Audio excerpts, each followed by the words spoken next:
Hey guys, it's Mrs. Herring. I'm going to help you today on our snow day with your Colonial Jobs report. I'm going to give you some good steps, some good tips, and hopefully get you launched and ready to go. So let's go. First thing you're going to need to do is print off the information that you want to pull from, because each of you has different information, and I put some things on the blog to help you click and print off information about your specific job that you're doing for the fair. So once you have that printed off, for example, here's May's, we printed hers off. What you'll notice about the paper is that it's been highlighted. So what I had May do first is read over her information with a highlighter and highlight the things about her job that she found interesting. This is something that I want you guys to do. Spend a few minutes and highlight some information that you find interesting, and that's step one. So if you need to, pause it, come back, and hear the rest of the steps. But step one, print it out, highlight what you find interesting. Once you're done with that, if you look closely, you're going to see some other things that we've done here on the paper, and I'm going to show you how to do that. The next thing you'll do is you're going to get 5 index cards, okay? So here they are, and this is what you're going to do. Just like in our wrapping, when we have wrapped with our different novel studies, you're going to answer some questions based on what you read about your job. And so you're going to get 5 note cards, and you are going to make them look just like this. This one has our first question of who, and I've written a number 1, and I've circled it, and I've put 5 big dots and a space in between each one. If you pay attention to these details, who, the number circled, and 5 dots with spaces, this will help you be super organized with your work, okay? So I've made 1 note card that says who. I've made another one that says what, and it has a 2 circled, and again, my 5 dots. Then I've made another one that says where, and it's 3 circled, 5 dots. Then I've made another one that says when, 4 circled, 5 dots. Again, don't forget your spaces in between. Then finally, I combined my last card with why and also how. I put a number 5 and I put 5 dots. The reason we did this is because a paper like this really should have 5 paragraphs in it.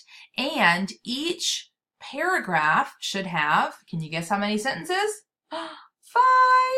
And so that's why we have the 5 dots here. Okay, so this is going to help you really organize your thoughts. Now, one thing that May asked me, and she was kind of confused about, is what she thought is that everything she highlighted, she was just going to recopy onto her paper. And so we're going to learn how to put things into your own words, because later on when you get older, you can ask your mom and dad. If you just recopy what somebody else has written, that's actually, you could get kicked out of school for that. And so we're going to teach you early how to read something that you find interesting and then put it in your own words, okay? So you've read, you've highlighted, you've gotten your cards, and you've numbered. So that's your second step. Then once you've done that, you're going to sit down. I would probably say sit down with either an older sibling or with your mom or dad if you struggle with this, and go through. What May and I did was we started at the beginning of her entire paper that we had printed out. We just started at the top, and I said, okay, let's look at this first thing that you highlighted. This sentence says, most of the fresh foods that colonial bakers made are still foods that people eat today. They include things like breads, tarts, muffins, and pastries. So I said, what question do you think this answered? And so we decided that answered the what question. This is actually, she's working on her paper, so this is one of her cards. But we decided that answered the what question. And so we went back and I said, okay, the what card is the number 2 card. So we put the number 2 by that information, so we would know where it would go when we went back to write it. So then we went and we said, okay, the next bit of information was about the ingredients, and so we figured that went with, I believe on our card was the how. Then we figured, so we just took every little bit and decided where would that belong? What question is that answering?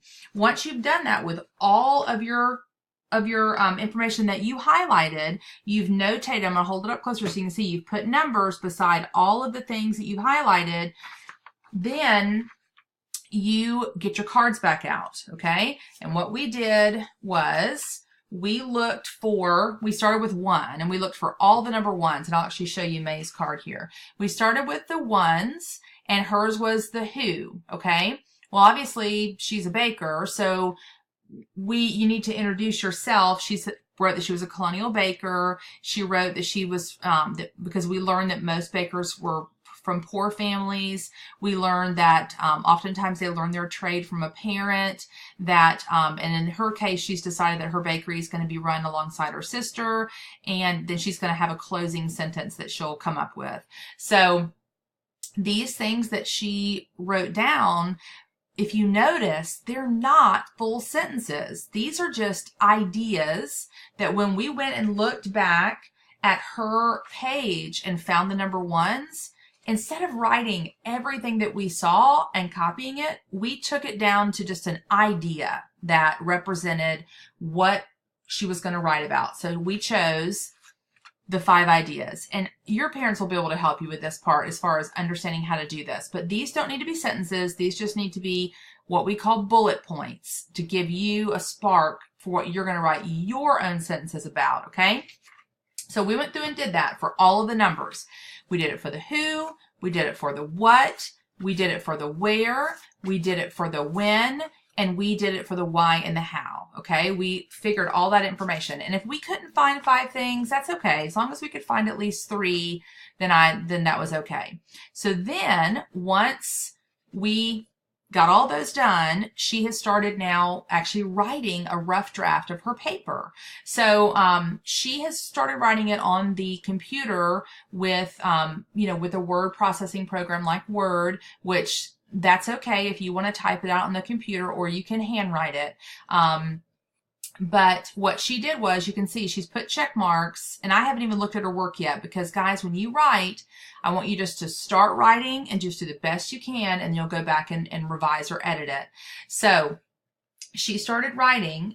She probably said something like, my name is May Herring and I'm a colonial baker. That was probably 1 sentence. And then she's telling about how, I come from a poor family and things like that. So each of these bullets is going to be 1 sentence. So when she's done with her first paragraph, it will be 5 sentences, and that's exactly what we want. And so with our cards, her whole paper will end up being 5 paragraphs. So what she decided to do was kind of tackle 1 card at a time, but just kind of pace yourself, get through that process of writing out.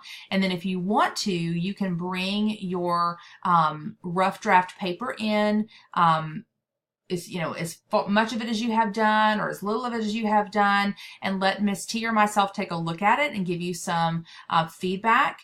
But hopefully this will help you get started in your process with your paper to tell us more about your job. Now, one thing to note, your paper, when you get done writing it, and it's going to be long and all of that, you're going to turn that in on Monday before the Colonial Jobs Fair. Then on the Colonial Jobs Fair day, you won't just stand up and just read this paper.